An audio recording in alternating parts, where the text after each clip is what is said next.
Hi friends! Today I thought I'd do some more special effects makeup because, drumroll please, it's Halloween tomorrow.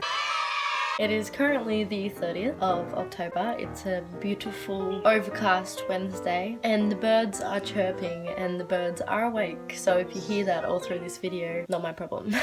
So yeah, today I'm gonna do more special effects. I'm gonna be using more scar wax. Me saying I'm doing more special effects is totally irrelevant if I don't post the other video that I filmed. I did start editing it. I'm not really liking how it's going so far, so if I keep saying doing more special effects but I didn't post a video before this one, oh well. If I sound a little bit croaky and weird, I'm still a little bit sick at the moment. Seriously, when am I not sick is the real question. So ignore my croaky voice and my tired eyes. But yeah, today we're going to be using more scar wax because it's my favourite thing to do special effects with. I just really like the way that skin looks when you use scar wax, and I think it comes out with a really realistic look, so I just really like to use it. In that photo it had her at, but I'll put it there as well because she is an incredible special effects artist. I'm pretty sure she's just freelance on Instagram and she is downright incredible. I have no idea where she's from or anything, but she does some incredible special effects work and I always see her stuff pop up on my explore feed. So I highly suggest you go follow her if you are down to see someone do special effects makeup. Today we are doing the big cut that she has on her forehead. It's kind of the wound you would get if you smacked your head really hard against something. It's kind of a bit of a split wound. It could be a cut wound, but it kind of looks like impact, even though there's not much bruising on hers. But yeah, so I guess we'll get started. I'm using my scar wax today, my normal stuff, but I'm also going to be using, I repurposed the scar wax that I've used from old stuff because when you squish it together it'll like soak up the paint that you've put over it. I'm going to use this for the inner part of the wound so that I don't have to do as much painting when it comes to finishing it off. I'll lay this down before I even put the normal skin colored scar wax down so that it looks like it's inside my skin. It gives it a lot more depth and makes it look more like tissue and muscle, and well, there's not really that much muscle there, but anyway, I don't really know that much on like the scale of what's inside the body and stuff, and I really feel like that did help. Like if you knew biology, I guess is the subject, you would learn that kind of stuff. I do know quite a little bit just from looking at like reference photos. Reference photos are always going to help you out. You'll start to get the gist of what muscle and tissue and fat looks like once it is a wound. Also, probably from this video, the lighting's going to switch like 10 million times. And look, there's not really much I can do about it. I'm sorry.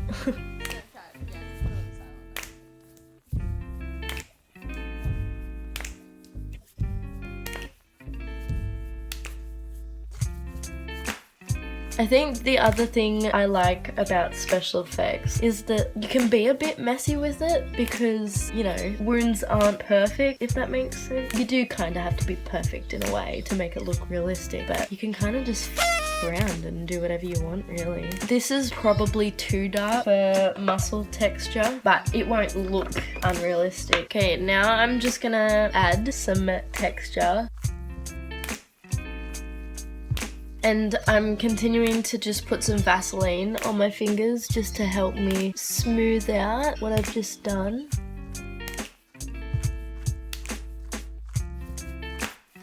I don't usually like to do special effects makeup on my own face because one, it can become very difficult to get like the right angles to help you move the product around because, you know, it's on your own face. It can become very difficult. And also, like, I have pretty sensitive skin. I've in the past couple years gotten a little bit of acne and stuff, so I don't usually like to around my face too much.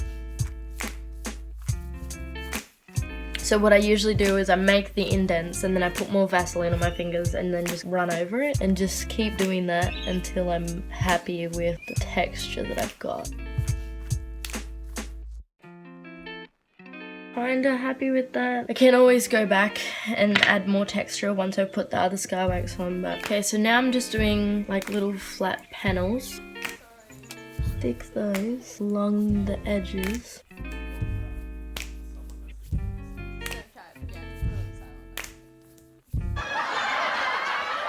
The other part about using two different coloured scar wax, you don't want them to mix together, especially if you're trying to show skin and muscle. They're two separate parts. Gotta try and not mix them together, even though sometimes it's a bit impossible. Also, this scar wax I'm using is slightly transparent, which means I just have to use a tiny bit of foundation over the top of the scar wax just to make it a little bit more realistic. The thing about scar wax is you really just have to take the time to smooth it out into your skin.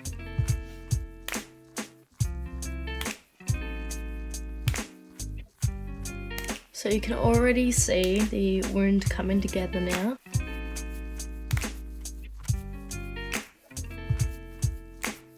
The other thing about scar wax is hair, it attaches itself to hair. Yeah, hair gets attached to it quite easily. I've got the main basis down. It's a little bulgier than what I wanted, but that's alright. We can live with that. For someone who loves to do special effects makeup, I am one shaky bitch.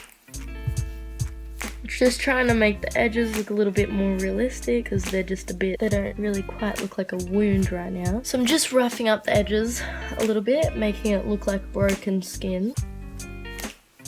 And then I'm just smoothing it out again with Vaseline.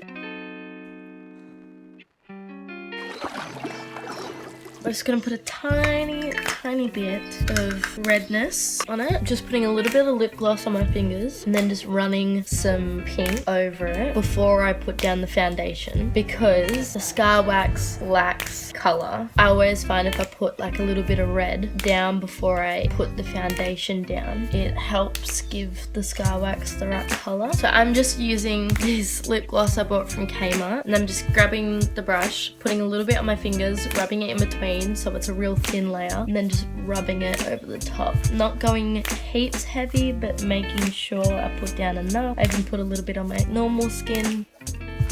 And then sometimes I even go over with a little bit of yellow. And so now I'm gonna just grab the foundation, rub it between my fingers, and just slowly pat that over the top. And I'm just slowly tapping in the foundation into the scar wax. Now, a lot of people would put fixative over their scar wax so that it stays where you want it to stay. I don't actually own any of the like setting stuff and the fixative. But yeah, if you're like ever planning to wear the scar wax out to like a party or something, you definitely would need fixative to set the scar wax. So I'm just still blending in this foundation. I'm just putting the tiniest bit of powder on my brush. Okay, I'm pretty happy with that. I'm just gonna grab that red lip gloss again. This is basically, what I'm doing with this is substituting. Do I know how to speak English? It's basically a dupe for alcohol activated paints or water activated paints, because it has that effect of like being very thin. So yeah, now I'm just kind of colouring the wound. I'm just grabbing a little bit of this lip gloss again. Right now I'm just trying to do the walls of the wound. What I figured out the more that I did special effects is, especially with a fresh wound, that skin that you see on the outside is actually extremely white, isn't really touched by much colour. Wounds and stuff, if you want to make them look realistic, you're going to be doing a lot of blending. You're going to be doing a lot of put down and take away. Like right now, I'll put a little bit of pink, a little bit too far, and then I'll just tap it down. So right now, I'm just getting one of my face paints, getting the tiniest bit of face paint, and then just giving it a little bit of variation of colour inside the wound. But now I've just wiped the product off the brush, just pushing around the product that I have on there.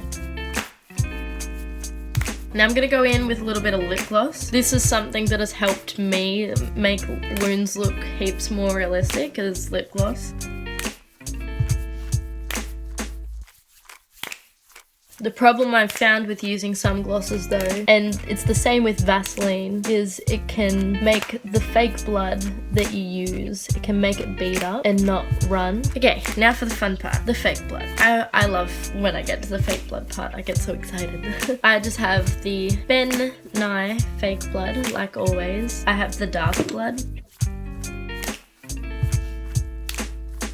The thing with fake blood as well is people think that they need to fill their wound with fake blood, and I've been guilty of this many times. But especially if you've got like an older wound, you don't need to put a whole heap of fake blood. Yeah, like I said before, sometimes when you put too much gloss, it can make your fake blood bead like that.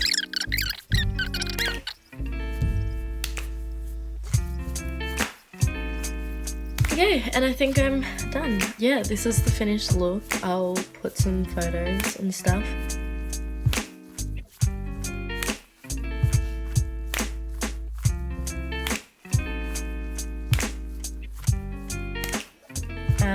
Pretty proud of this one. Actually didn't take me as long as I thought it would take me. It only took me like half an hour. And I was kind of taking my time and talking through the whole thing. But yeah, in no way am I professional, but I do love doing this stuff. I love messing around with special effects makeup. I always have. It's always brought me a lot of joy and been a lot of fun for me. So I hope you guys did learn something and you enjoyed this video. I'll see you in the next one if I do another one of these.